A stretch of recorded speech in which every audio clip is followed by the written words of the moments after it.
Well, the clock is ticking on the possibility of reaching a deal on the debt ceiling. President Biden and House Speaker Kevin McCarthy meet again today for negotiations, but there is still a lot of ground to cover. Nancy Cordes is at the White House with more. Nancy, good morning.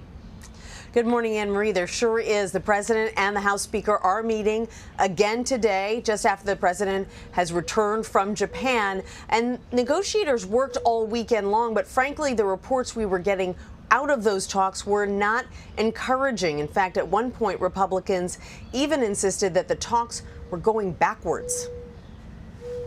President Biden returned to the White House Sunday night. He talked to Speaker McCarthy by phone on the way home from Japan.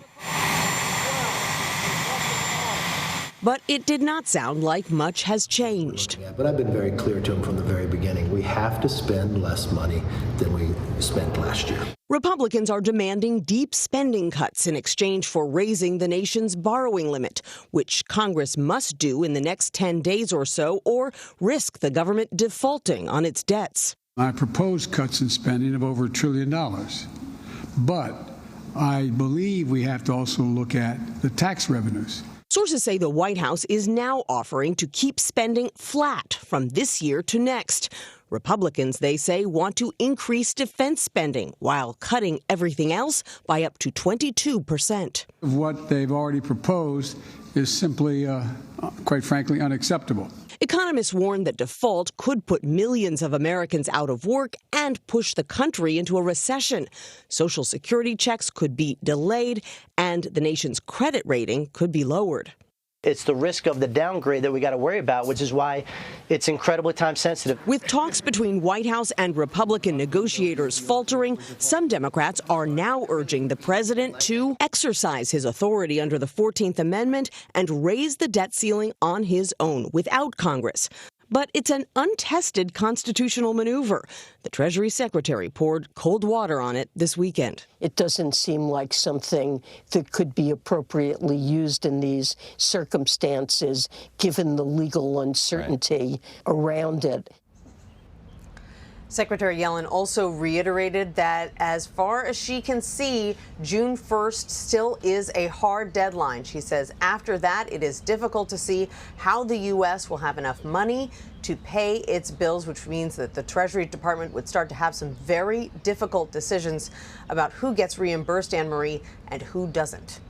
I got to tell you, Nancy, I was caught off guard when I saw the headlines, suggesting that Kevin McCarthy said things were going badly, because it seemed like everything was going so well, by Thursday, Friday.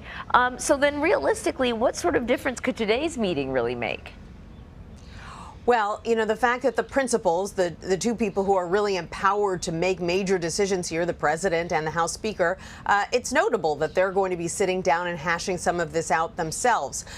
But the problem is that there is a wide slate of differences between the two sides. It isn't just confined to spending cuts. There are other issues on the table. Republicans, for example, want to impose more work requirements for people who get welfare and other government assistance. There are questions about permitting for oil and gas, two sides at odds about that. A lot of things that Republicans want to put into this bill to raise the debt ceiling. And as far as we can see right now, the two sides haven't struck agreement on any of it. So we heard from Treasury Secretary Janet Yellen in your piece, and I want to play a little more sound about what she has to say about the tough choices that you talked about. I would say we're focused on raising the debt ceiling, and there will be hard choices if that doesn't occur. There can be no acceptable outcomes if the debt ceiling isn't raised, regardless of what decisions we make.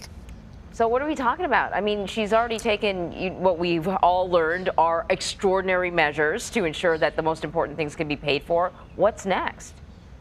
So basically, she runs out of extraordinary measures in early June. She will have moved all the money around that she can. And at this point, according to the Treasury Secretary, the rubber meets the road, and the U.S. will have to decide between paying things like Social Security checks, veterans benefits, Medicare reimbursement, tax refunds, federal worker pay. these checks all have to go out in succession. And if you don't have enough money to do it, you have to start deciding which bills am I going to pay and which ones aren't I going to pay. And, if you start defaulting on your debts to foreign nations, that's when things really, really get tricky. And could have long-term implications, because just like we have a credit rating, so does the country. So you don't want to mess with that. House Republican negotiators declined an offer from the White House to freeze government spending in the 2024 budget as part of a potential deal. What was the administration's thinking behind that? The thinking was that the president has always said that he is open to some spending cuts, and he's actually outlined which spending cuts he can live with. The problem is they just don't want to go nearly as far as Republicans want to go. Republicans want to take spending back to 2022 levels, and that doesn't sound that dramatic, but they also at the same time want to increase defense spending, which means that those cuts would have to be even more dramatic to domestic spending programs in order to get spending back to that 2022 level. And so if you crunch the numbers, what it comes out to is about 22% spending cuts across the board to domestic spending. And that is very difficult for Democrats to live with. They say that you're talking about meals on wheels here. You're talking about education, and these aren't trims. These are a major, and they argue, disastrous cuts. But the Speaker has really sort of staked his reputation on this. He keeps repeating it has to be less than last year. It has to be less than last year.